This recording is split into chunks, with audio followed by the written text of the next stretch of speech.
Despite being a huge critical and commercial success, John Wayne's only Sea Monster movie is far from one of his best-known films.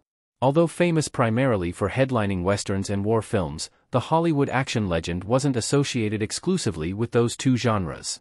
At numerous points in his long career in Hollywood, Wayne broke away from his standard formula. In addition to a multitude of westerns and war classics, Wayne also held lead roles in romantic comedies, adventure films, modern-day dramas, and more.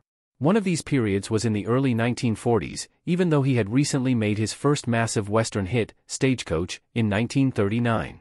John Wayne took time to star in a number of non-westerns, including The Shepherd of the Hills, A Man Betrayed, and more. After starring opposite Joan Blondell in 1942's Lady for a Night, Wayne appeared in Reap the Wild Wind, which would go on to become a unique entry in his filmography. Reap the Wild Wind bucks two massive John Wayne movie trends. John Wayne and Ray Milland fight a giant squid in Reap the Wild Wind. Reap the Wild Wind was an unusual movie for Wayne for more than one reason. Taking place in the 19th century, the 1942 adventure epic featured an ending in which the main characters battled a monster-sized giant squid. Wayne played the role of Jack Stewart, a ship captain who winds up in a love triangle with the other two leads, Ray Milland's Stephen Tolliver and Paulette Goddard's Loxie Claiborne. A dispute over what caused a mysterious shipwreck, which Jack was taking the blame for, resulted in Jack and Steve teaming up to fight the 45-foot-long squid in the ocean in Reap the Wild Wind's ending. As if John Wayne fighting a sea monster rather than a western outlaw isn't surprising enough on its own, it's only part of what makes Reap the Wild Wind such a strange movie for the actor. True to his tough guy image, John Wayne characters regularly get involved in gunfights and brawls, and provided that the fight is fair, there's always an expectation for them to come out on top. However, that's not what happens in Reap the Wild Wind, which pits Jack against Steve. Despite initially painting Jack as the hero of the story, it's actually Steve who wins their fist fight, and the one who ends up with the two men's love interest at the end of the film. Why John Wayne almost turned down his Reap the Wild Wind role. John Wayne in 1942's Reap the Wild Wind. Interestingly, Reap the Wild Wind taking such an unexpected direction with a John Wayne movie almost resulted in the actor passing up the role. According to Empire of Dreams, The Epic Life of Cecil B. DeMille by Scott Iman, getting Wayne to accept the part of Jack took some convincing, partially because of the fight his character was to lose to Steve.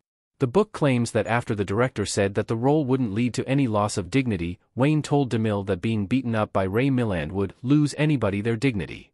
It's important to keep in mind that although Wayne was not necessarily Hollywood's biggest star in 1942 and many of his biggest films were still years away, Wayne was still considered a leading actor by this point.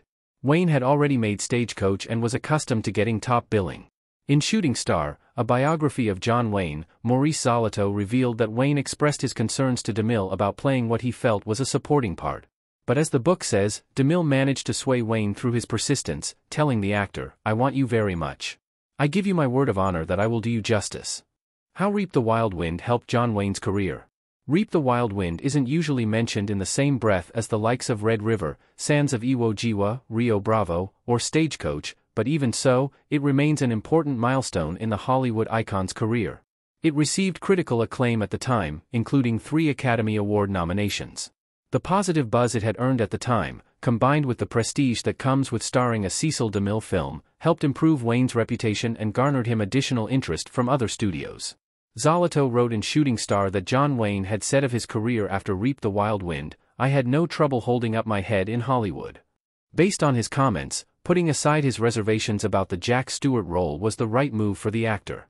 After all, it obviously didn't harm his image, as his litany of tough guy roles only piled up as the years passed.